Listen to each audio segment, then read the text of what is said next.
Hi friends, this is NJ, host on this channel. So we will continue our series on the composite analysis. The objective behind starting this series is that to show you guys the link between these mystic sciences, because I always emphasize that the more tools you will have in your knowledge base, the more it will help you in order to land to one single line of prediction or in order to accurately assess someone's personality, because these mystic sciences will always be in sync. You will never find them out of the order. What I'm trying to say is that if someone's astrological chart is predicting that the Mars is very strong, the same strong influence of the Mars can also be spotted in someone's and the same person's palm as well. If the astrological chart is predicting one lifetime event of getting married or becoming an IAS officer, so how can you spot the same sign in your palm as well?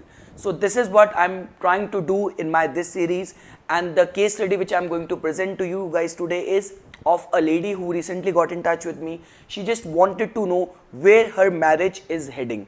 The marriage is going through tough times. She just wanted to check her prospect of that. And the second question which she had was that she is in this state of turmoil, that husband is located and based in a foreign country, and she doesn't know whether that if she will relocate herself as well to the foreign land, whether it's going to bring a relief in the marriage or it's going to cause more rift in the marriage, and apart from her own professional prospect in the foreign land.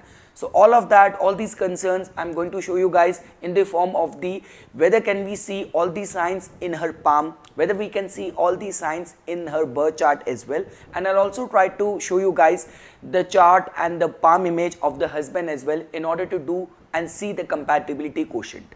So as you can see in your screen, that the very first thing is that we always begin the analysis from the perspective of checking her numerological data first. So as you can see, the first number is the life path number. This number is very important because this number is fixed. You cannot change your life path number, and this number tells about the reason of your birth, the kind of talents you possess, what all lessons and what all the situation you will go through in this lifetime.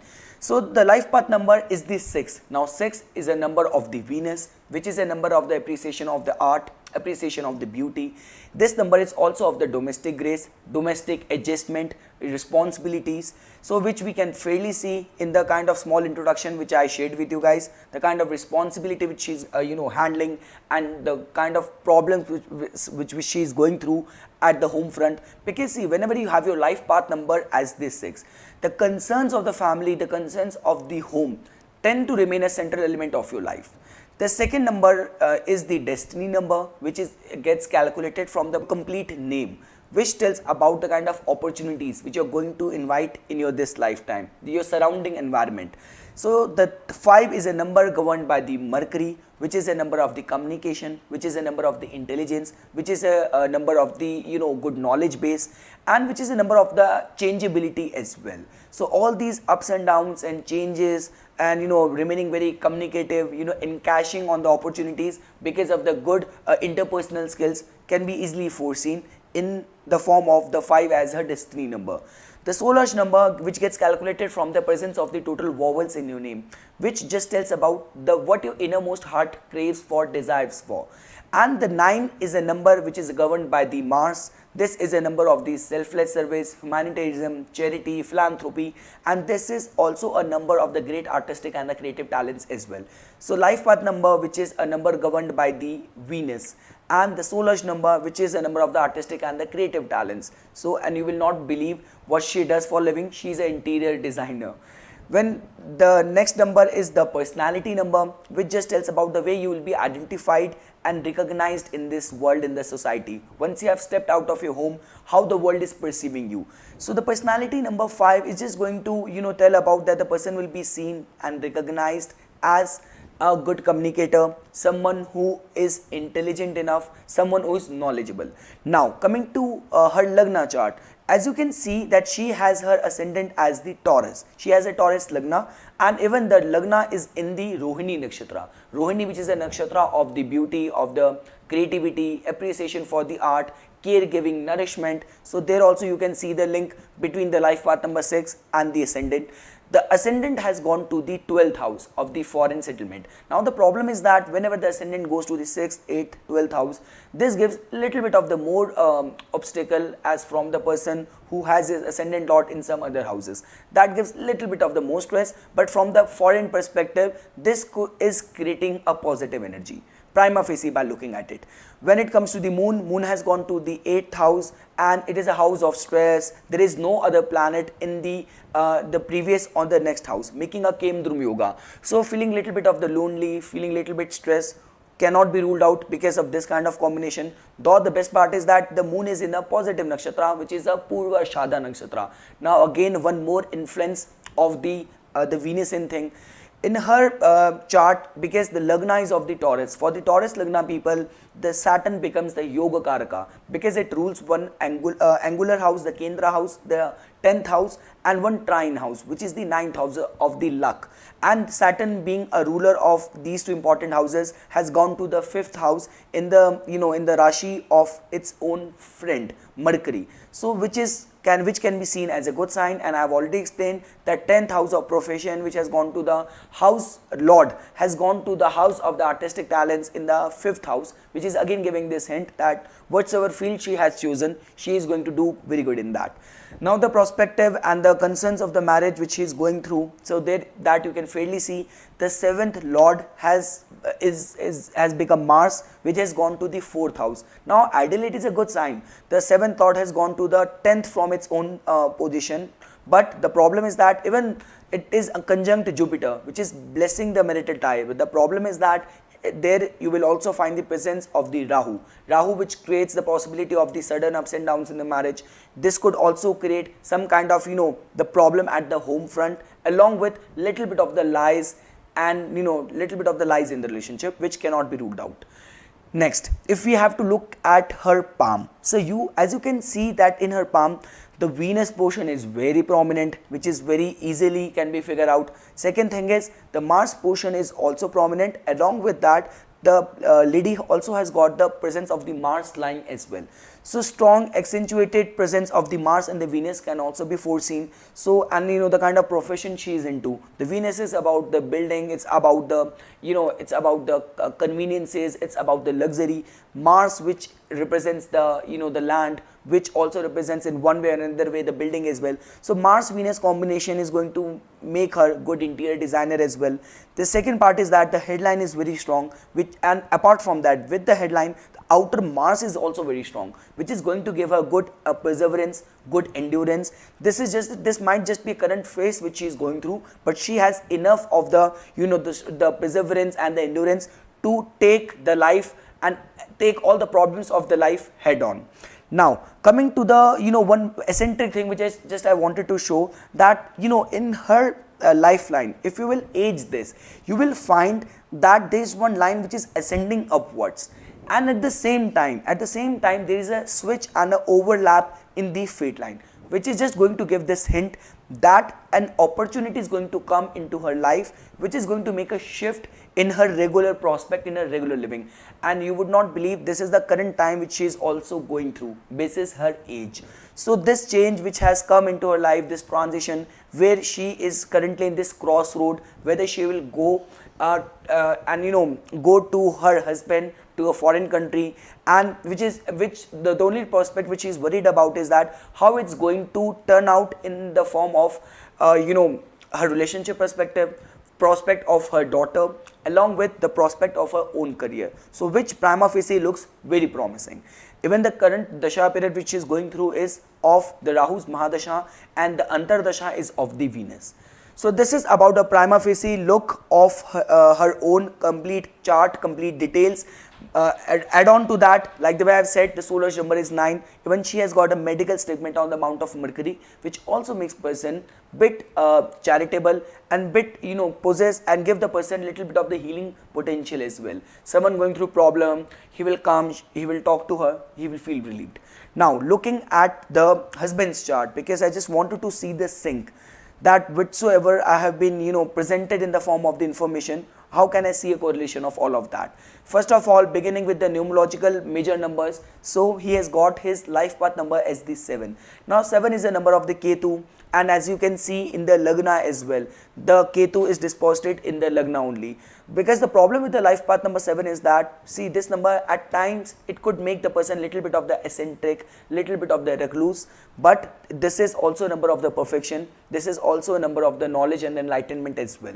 Coming to the destiny number is 9. Now with the destiny number, we just get to know the way the person is being destined to express himself.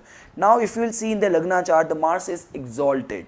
So Mars is strong, even the destiny number is 9, which is just going to give this hint that the person is philanthropic in nature, but little bit of the issue of the impulse, acting out of spontaneity without giving it much thought, regretting later on, cannot be ruled out. Because whenever you have a destiny number 9, you also have to look at it from this perspective that 9 is also a number of the culmination and the termination. So ups and downs and sudden culmination of the things remain to be a part of the life. The soul urge number is 8, which just tells about that deep inside person also craves for the stability in their life, which is not coming in the life, and the person also want to rise good, because whenever the 8 is the soul urge number, which just makes person little bit of the materialistic as well. The person wants to have a financial stability and the abundance in the life. When it comes to a personality number, with the 1 as the personality number, that just tells about that the person is being identified and recognized as a strong, holding a strong persona in this society. Now coming to the Lagna chart, again see the symmetry and see the beauty. Even the husband has got the same Lagna in the form of the Taurus, and even the Lagna nakshatra is the Rohini as well. The Lagna Lord has also gone, even in the husband's chart, to the 12th house. So foreign involvement, foreign thing cannot be ruled out. Second thing is that, see, prima facie you will not find any problem, any affliction in this Lagna chart. The Jupiter, which we see that which blesses the marital ties, is in a very good sign in the 11th house, in its own sign, conjunct with the with the Sun, which is one more benefic planet.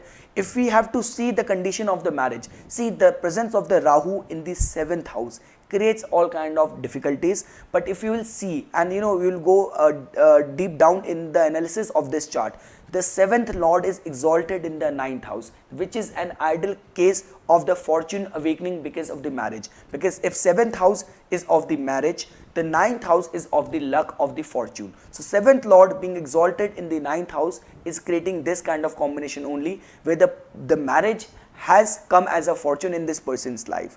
Apart from that, the moon is in the Uttara Falguni nakshatra, which is a nakshatra of the sun. So prima facie this chart is not creating a negative energy in the form of the affliction, the signs of vulnerability. The only problem is that he has just got through and got over with the Rahu's Mahadasha.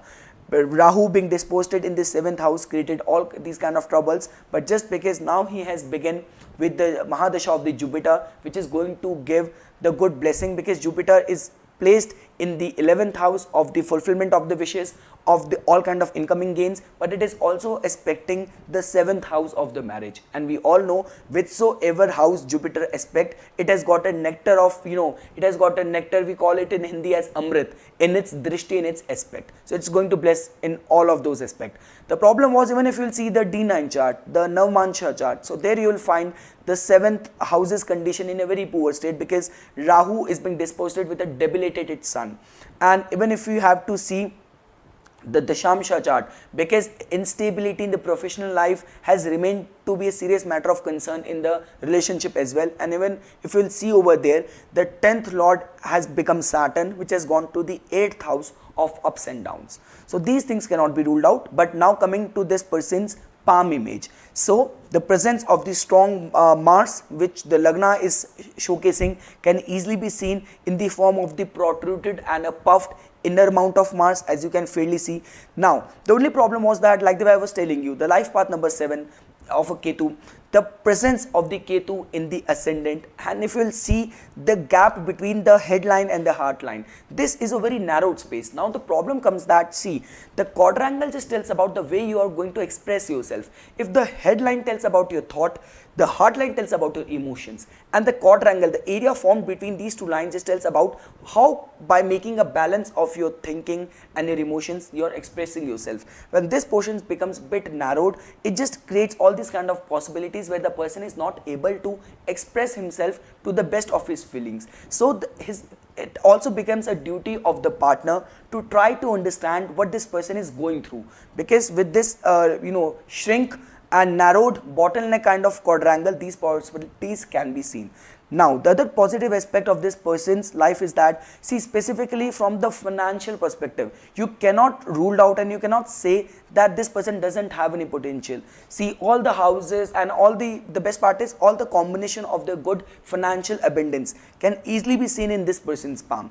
The very first sign, the much talked about sign in the sign of the signs of the palmistry is that the person has got a lucky M in his palm, as you can see in the screen, the picture in the screen. Second thing is that even if you'll see the triangle which gets formed with the line of Saturn, the headline and the Mercury line, even that triangle is very beautifully formed in the person's palm. So from the financial perspective, this palm, the astrological chart is also indicating good energy.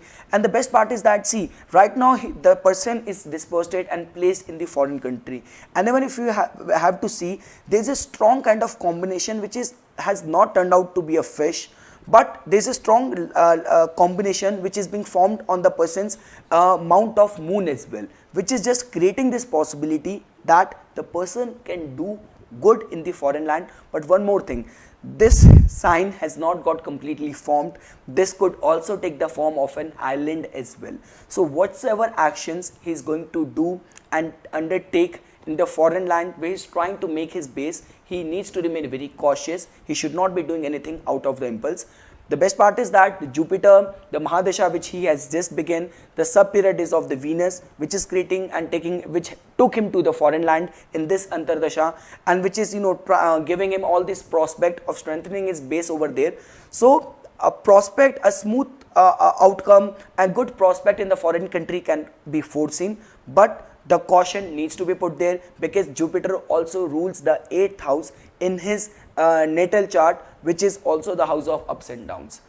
So this is how I wanted to showcase you guys the sync, the harmony between different mystic sciences. If we have to see the compatibility of these two people of this relationship, so this relationship has got a strong potential. Even the way we look at the compatibility quotient, if we have to check it from the perspective of the matchmaking, they have got 27.5 points being matched in the compatibility quotient.